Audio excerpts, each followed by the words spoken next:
Hey everybody, so today we have here, this is the A1502 2015 MacBook Pro that we do have in here. It is a liquid spill. Customer said he was actually using it, he spilled liquid on the trackpad, it was working, and sometimes it would glitch out, and now it's not powering on. So we're just going to go ahead and take a look at it and see really what the issue is. Obviously it's a liquid spill, so let's go see the damage. And we're looking for liquid damage. You can see a little bit here, but there is a lot of corrosion around this area, and as well as over here.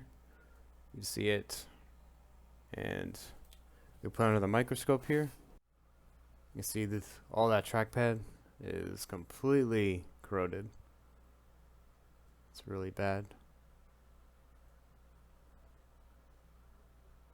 Ooh, all over that. So that's a trackpad. It has a board there, and you can see there's a cable and everything. You can see this is actually a problem, and for this one, because we do actually have these in stock, if you want to check out our store, we actually do have this in stock. It is the trackpad. You can see that there is a board that goes there. It's exactly the same. This one, because it's more of a simple thing, we can just replace this trackpad, at least for this instance. What we also want to do now is also remove the board to make sure that there is no other liquid damage there, but at least we know for this one what we can do is at least replace it with one of these trackpads here. This is the A1502 2015. The big notice of the difference for the 2015 one is that the cable goes over the battery here and not under like the other ones.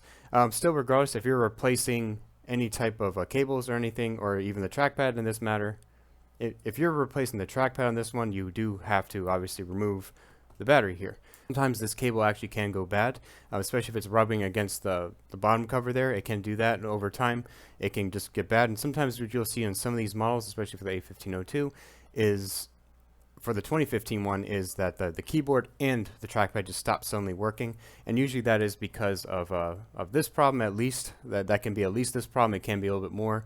You can see that there is a circuit board that actually does go here, and it does control this, but you'll see this, if this goes out, this is the keyboard connection, this actually goes out as well. So if you unplug this connection, you'll see that the keyboard will also go out as well. So for this, what we want to do is at least replace that, but we want to double check because there's a liquid spill, and we don't want to just replace one thing and not check at least the rest of the board. So let's just go ahead real quick and remove the board to see if there's anything underneath here, especially if it's in this area. We understand that that was a major problem and it was still turning on at the time, but we always want to just double check to make sure there's no other corrosion, especially around this area or maybe anywhere else on the board that we can see. Good indication before we even start looking at anything. We don't see really any real stains here, anything that's really noticeable, because you can usually see some type of liquid stain or anything like that. So obviously you can check the back cover as well. That looks pretty good. This does look pretty good just based on a visual inspection here. We go take a look at it real quick on the microscope to make sure, but you would really think maybe around this area or so. It looks very clean. It's a very clean type of board. We also want to check this one as well. This is the side USB, and it has the micro SD card here. And where the Wi-Fi actual connection does go there, it sits right there. I see some of the probe points are a little bit discolored there. I will take a look at that to see if that may be an issue as well. And even the little engraving over here with the model number and everything, that seems to be a little bit discolored. We'll just double check under the microscope too. But the rest of the board seems to be really fine. So what we mainly want to focus is probably just removing the battery. But let's just take a quick look at the board real quick under the microscope and see. You see some like food and stuff like that, but nothing crazy here. So you just get that out of the way. Seems pretty clean for the most part though, huh?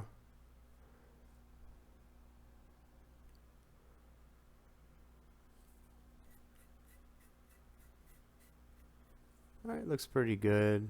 Just a little bit of dirt, food. Look at the IC chips. Seeing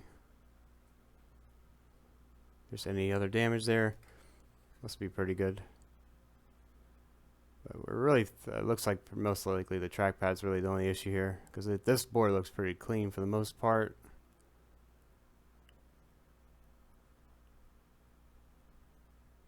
Yeah, I see nothing pretty crazy there. Okay, so let's look at the sideboard, because I did see some of the probe points looked a little bit from what I just saw. Let's see if that has anything or maybe just do like a little cleaning on it. It probably still isn't much because I don't really think there's really any corrosion or anything. But you can see all the probe points are all discolored there. That can give some issues. And when I'm talking about the probe points, I'm talking about these here. See all these? This should not be this color. You see that? And this should be quite a bit nicer, huh? Even around here. So even this is what I was talking about before. The little engraving was a little discolored. It's easy to spot that right away. But we can just do a little, spray a little bit of our buddy here. See if we can clean it a little bit. But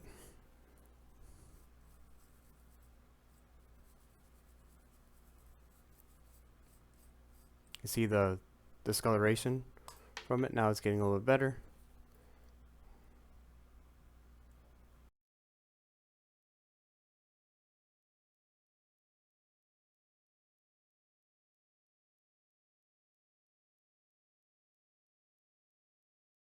We need to remove the battery. To do that, it's I don't really want to show that because it's just going to take a little bit of time. We do have other videos you can actually check out on how to remove the battery. We just spray a lot of alcohol in it, and then you just remove each cell one by one. You can do that, and then we will get to the main trackpad and see the corrosion, then we will swap it out real quick and just do that. So let's just do that. We'll just speed through it real quick because that's just kind of how it is for these ones, because this is adhesed here and you need to remove it, and obviously we need to remove the whole trackpad so it's underneath, and once we get to the plate we'll just show that too. It's probably good to put like a towel under. I don't know, I've seen some people, I've seen some videos, I know this is like a basic thing, but I've seen some people put like a string through it. I assume it's like laced with something, I don't know, because some people grab a string. I mean, how we do it here, and I think it might be the easier way, is you just get your nice little alcohol and just start moving away with a little pry tool. And it wouldn't be pleasant to actually damage a battery while you're doing this, because then you also have to replace the battery. So we want to put this one back, get to readhese it and everything like that. But yeah, I'm just wondering if you guys actually know what that method is with the string. I'm actually just really curious. I don't know, I've never done that method myself. Let me know what it is actually.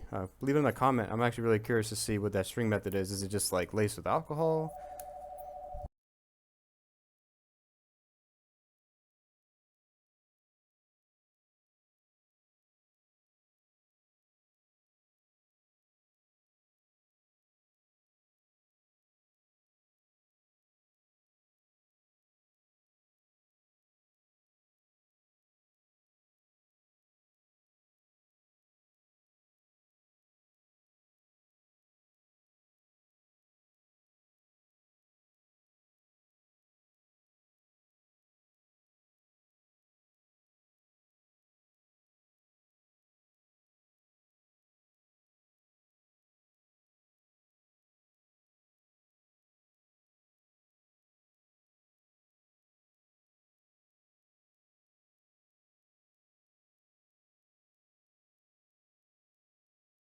Got our new one in there, and let's see if it will come on, because I think it will. That was the major damage that we did see. We didn't see anything else there, so we're more confident that this is just going to totally float. So let's plug in our battery, and we'll also plug in the AC adapter, see if it turns on. CPU is getting warm. Plugged in everything, right? Yeah. Oh, there we go. Alright, so it did come on, obviously because the the hard drive is in, then we did get a folder icon there, but it did look like that was the major cause, was this obviously is the major trackpad. So everything looks to be good. I forgot to show the trackpad. There we go, it's working fine, you can see that. Alright guys, so we see that this is the main culprit here. Obviously there's a liquid spill, there's also corrosion on this board, and we did kind of go through that this trackpad board and cable does have something to do with the main keyboard itself, and especially the power button. We did do a simple fix for here. If you want to check out this part, we do have this part in our store. Go check out the link in the description below for the 2015 A1502 MacBook Pro. Go ahead and check that out. We do replacements on these. Obviously you can fix them as well, but especially if we have the part here, why not just make our lives a little bit easier and make sure it's not prone to any other failures, especially when there's damage this extensive on there. It's always good just to go safe and do that. So if you're interested, go ahead and check out that. We also do have a battery replacement. If you want to go, I do know I skipped around a little bit in the video. If you want to go ahead and check that out, we do have lots of other videos based on doing battery replacements on these. And we also have the trackpad on a very similar model, if not maybe the 1398, which is a very similar process. Go ahead and check those out. If you did find this video very informative, please leave a like, subscribe for more content. We do lots of MacBook spill repairs, and we also do lots of data recoveries, everything like that. Even if we have some simple fixes more like this, we'd like to show you guys too, to explain really why something may get impacted, that you just need to do a replacement for that, and always do like a board level check to always make sure there's no corrosion just hiding somewhere else. So hope you guys enjoy watching. See you in the next one. Bye.